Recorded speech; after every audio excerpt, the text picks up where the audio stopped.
Hi guys, तो इस video में हम लोग डिस्कस करने वाले हैं कि एसएससी सीएचएसएल 2025 के पेपर को अटेम्प्ट करने का one of the best approach क्या होगी। देखो, आपको सबसे पहले तो रीजनिंग, मैथ्स और इंग्लिश हो गया। इन तीनों में आपको गलती से बचना है। इसमें आपको एरर बिल्कुल भी नहीं करना है। अगर आप इंग्लिश में एक दो हो जाते हैं तो ठीक है, बट मैथ्स में भी मान लो एक दो हो जाते हैं तो ठीक है, बट रीजनिंग में बिल्कुल भी एरर आपको नहीं करना है, ठीक है। उसके बाद में अगला, अगर ऑर्डर की बात करा जाए तो सबसे पहले आपको रीजनिंग को निपटाना है, उसके बाद में मैथ्स को। ये दोनों, इन दोनों के 50 क्वेश्चन करने के बाद में आपका नेक्स्ट टारगेट होना चाहिए कि आपको इंग्लिश के जितने क्वेश्चन है 25 के 25 भी अटेम्प्ट करने हैं सेकेंड राउंड में। फिर जो थर्ड राउंड होगा, लास्ट के 6 से 7 मिनट या 5 से 6 मिनट जितने भी होंगे, उसमें आपको जीके के क्वेश्चंस करने हैं सबसे लास्ट में। बिकॉज अगर आप इसको बीच में या फिर स्टार्टिंग में करने लग जाओ, कभी भी करोगे और बीच में, तो ये आपका बहुत टाइम खाएगा। ये इसको 5 से 6 मिनट में करने का तरीका है, लास्ट में ही करना, ठीक है। फिर अगर बात किया जाए कि अगर हम लोग को स्पीड मेंटेन करनी है तो स्पीड के लिए क्या करना होगा, तो स्पीड के लिए सबसे पहले आपको स्किपिंग सीखनी पड़ेगी कि आपको पेपर अटेम्प्ट करते टाइम कैसे स्किपिंग करनी है।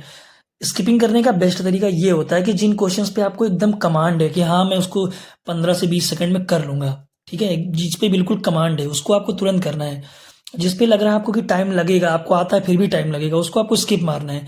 पहले राउंड में आपको उन्हीं क्वेश्चंस को करना है जिस पे आप एकदम कंफर्म हो कि हाँ तुरंत बन जाएगा।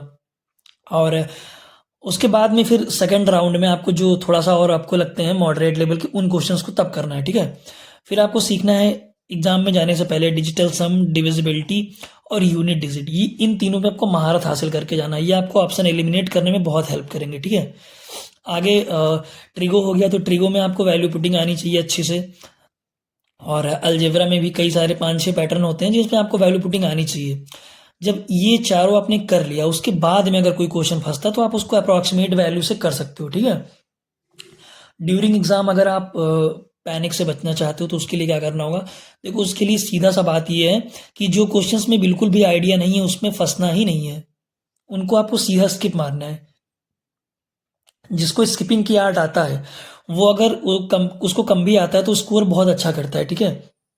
अब ये चीज़ आप मान के चलो कि अगर आपने मैथ्स और रीजनिंग की बात करें, अगर इसको आपने पूरा कंप्लीट बना लिया, उसके बाद में इंग्लिश में भी आपने थोड़ी बहुत गलती भी कर दी, तो आपके स्कोर आराम से 140 प्लस बन जाएंगे, ठीक है। जो कि रॉ स्कोर इतना बहुत ज़्यादा है।